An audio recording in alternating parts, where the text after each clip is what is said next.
حي على الفلاح. And as I begin the second part of my khutbah, my dear brothers and sisters, I want to share with you another beautiful story. This is the story of a man who was originally Egyptian, but he lives in the beautiful city of Al-Madinah Al-Munawwarah. And he has made Hajj for the last 20 years in a row, every single year. And he was doing an interview recently, and he was asked, you as a janitor, as a poor man, what do you think is the cause that Allah subhanahu wa ta'ala keeps calling you back to His house? So in this interview, the man says, this is purely from the blessings of Allah subhanahu wa ta'ala. And I'm not sure of the exact reason, but I do remember a particular incident in my very first Hajj that I saved up for the whole entire year before I came for my first Hajj.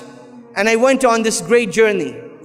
And as I'm on a bus on my way to Mecca, I see this old woman who is old in age, big in size, struggling to walk with her cane. And you can see that she is in an immense amount of pain. So I thought to myself, what type of individual would I be if I, as a young man, sat on a bus and this old woman had to walk all the way to Mecca?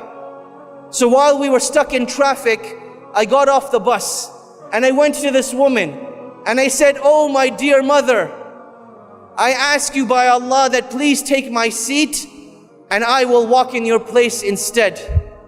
And this woman, she started to cry with tears, thanking Allah that Allah subhanahu wa ta'ala had sent someone that would take her on a bus rather than her having to walk. And as she was getting on the bus, she turns around to that man and she says, oh my dear son, I pray to Allah that Allah subhanahu wa ta'ala never prevents you from making Hajj again. And he says, Allah knows best, but I believe that was the cause that each and every single year, Allah subhanahu wa ta'ala sends someone knocking on my door that requests my help in going for Hajj. Or they request my company. Or they say, I want to take you to Hajj for free. And each and every single year for the last 20 years, this is what has happened. My dear brothers and sisters, when we make dua to Allah subhanahu wa ta'ala, we need to remember that nothing is impossible for Allah subhanahu wa ta'ala. Ibrahim alayhi salam, he was thrown into the fire and Allah subhanahu wa ta'ala told the fire to be cool and peaceful.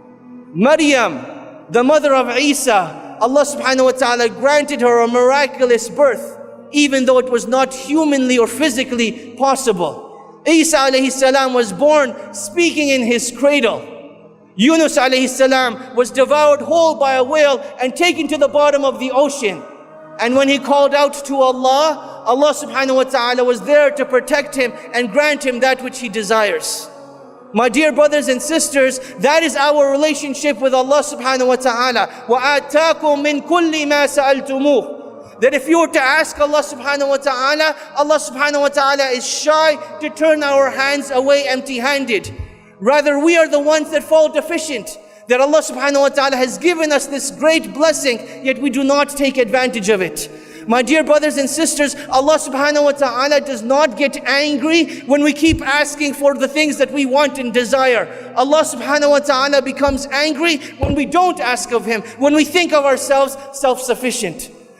My dear brothers and sisters, Allah subhanahu wa ta'ala has legislated this act of dua as our relationship with Allah subhanahu wa ta'ala. It is our way of conversing with Allah subhanahu wa ta'ala. And that is why it is one of the most beloved acts of worship.